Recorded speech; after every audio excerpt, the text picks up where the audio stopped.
Hey, thanks for joining us tonight on DomTime. Big issue tonight with two great guests and hopefully your phone calls. We've all seen in the wake of the Trayvon Martin case and the Zimmerman case, really, the decision. There's been a lot of pitched battle back and forth between some of the cable networks, between people like Bill O'Reilly, Al Sharpton. And what's happened is there's an examination now, not just about stand your ground laws, which we'll talk about tomorrow night, by the way, on the show, and other issues that specifically pertain to the Zimmerman case, but about African-American families and the African-American community. And you're starting to hear more people on both sides of the aisle in cable TV and other places talk about startling statistics like the out-of-wedlock birth rate in this country. Among whites, it's about 28%, which is wildly negative, but among African-Americans, it's around 72, 73%. Joining us tonight to talk about this kind of breakdown, what are some of the causal elements? Where do we go from here?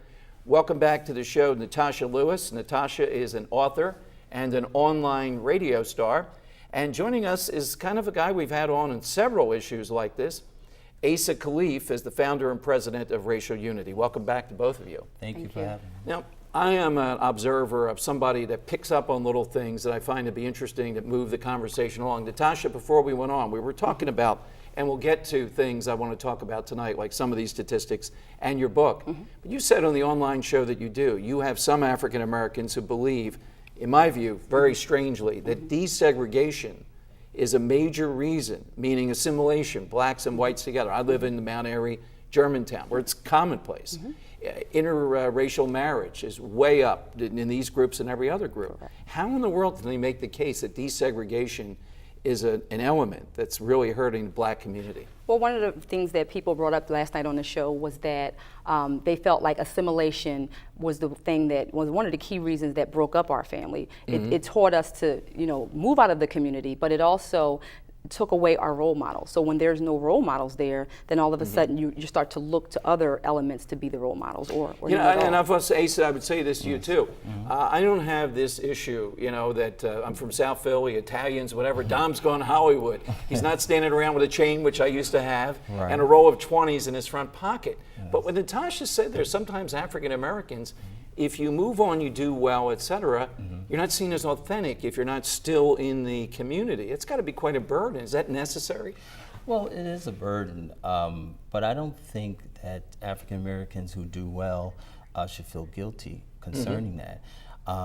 There are a lot of African Americans who have done well and continue to come back to the community, continue to fund community-based organizations for the children's stuff. I think this whole keeping it real mentality has somehow or another forced African Americans to do exactly. Was a real good example. Absolutely, and you see where that got him.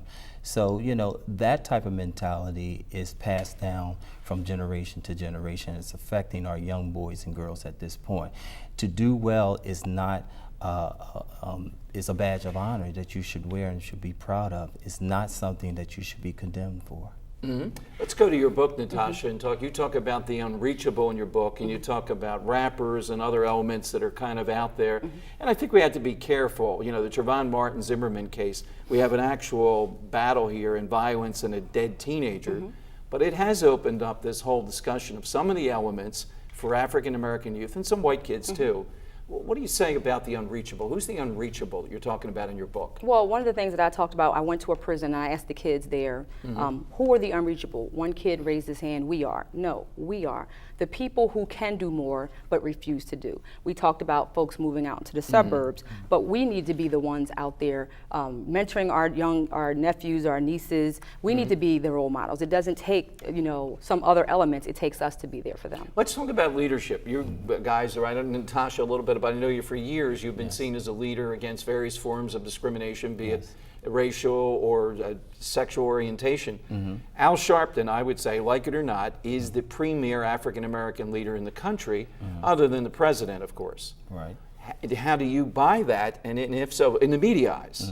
Now, I find him to be a corrosive element. What do you guys think? Well, Reverend Sharpton has his place, in leadership, but I don't believe that African Americans have one designated leaders. We're all leaders in our community.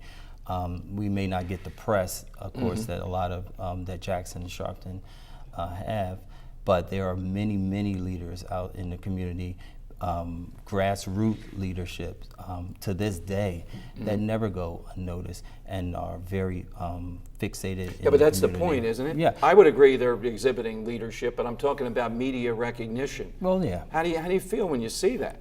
Well, I mean, the media is, they're lights and cameras, you know, so you can't control that. My point is, if you're resonating, if your message is resonating with young people, it may never go unnoticed in terms of the media, but if you can save one child from prison and point them in the direction of education and pass that that leadership and have it in a you know, a kind of snowball type of effect at this point, each one teach one, then that's the important part. It's the bottom line is the work is continuing, and we may never get the praise from the media, but if we're getting the recognition for the community, that's where it counts. I want to give for viewers too, coming up, an amazing situation that's happened, and it's not down in the weeds. Bill O'Reilly goes off in his talking points memo, very passionate, talks about some of the issues we're talking about tonight. Don Lemon, who's a friend of the show, used to be here in Philadelphia, comes on with me, and then he goes on his own show on CNN, and here are 5 things that he said for viewers, and I want to get your reaction to this, of what Don Lemon says now. He's African American, what he says African American young people particularly ought to be able to do. Pull up your pants, stop using the N-word, pick up trash, stay in school, and 73% out of wedlock is unacceptable. Sounds kind of simplistic. We'll see what Natasha and Asa think about that and your calls. That's next on DomTime.